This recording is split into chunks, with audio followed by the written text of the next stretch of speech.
I don't know if there's anything in particular that attracted me to cars. I think I just always liked cars.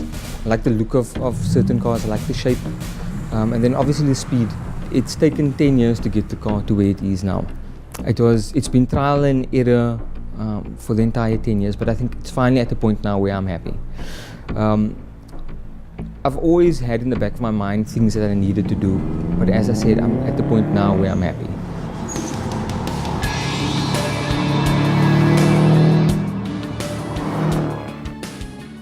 When I bought the car had lots of issues, small issues, things like the radiator or wheel bearings, clutches, you know, the small sort of stuff, but it was quite annoying.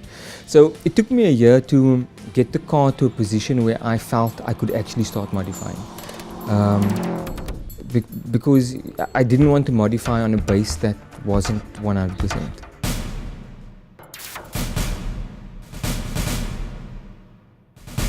The car's gone through so many transformations, I can't even remember it all. In terms of motor modifications, turbo modifications, various different tunes to get it to where it is now. But it's been a very long journey. Because it's a niche brand, you don't always feel comfortable with anybody working on your car.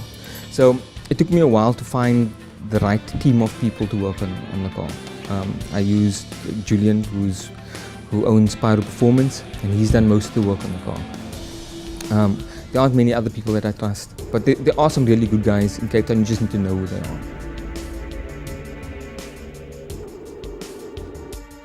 are. So some of the challenges when the motor was rebuilt, I had several issues with it. Fortunately, they were resolved quite quickly. Getting parts for the car is generally an issue because most of the time it's imported stuff.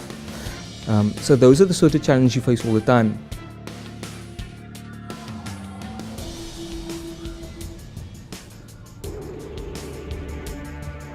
One of the biggest challenges was when I went standalone with the management.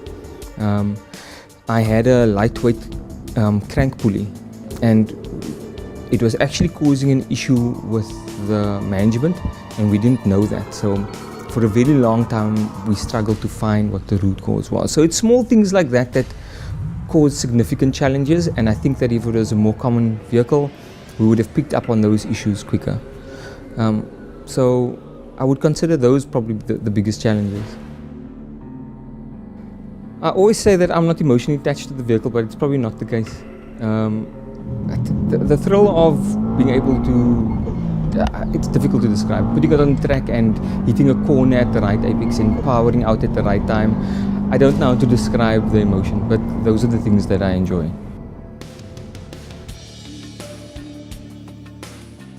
I don't think I ever had a car that I didn't modify. It was just something that I did. I don't think I ever planned to purchase a car with the intention of modifying. I think it just happened as things progressed. My very first car I started modifying, and that was probably in 1998 or late 1990s. That's when I started modifying my own cars. Prior to that, my brother had several cars and we always tinkered on those. But me personally, I started probably in the late 1990s on Mark I Golfs. My brother was looking at cars at the time, and we went to the Subaru showroom in the CBD, and he was purchasing a WRX Premium, and on the showroom floor they had a white GC8, a Pro Drive GC8. If I could at the time, I would have purchased that one. But because I had another car, it wouldn't have made sense.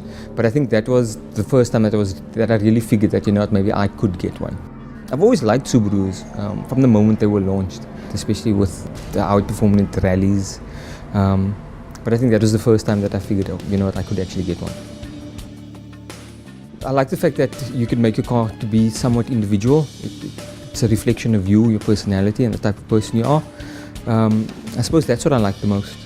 I do it for myself.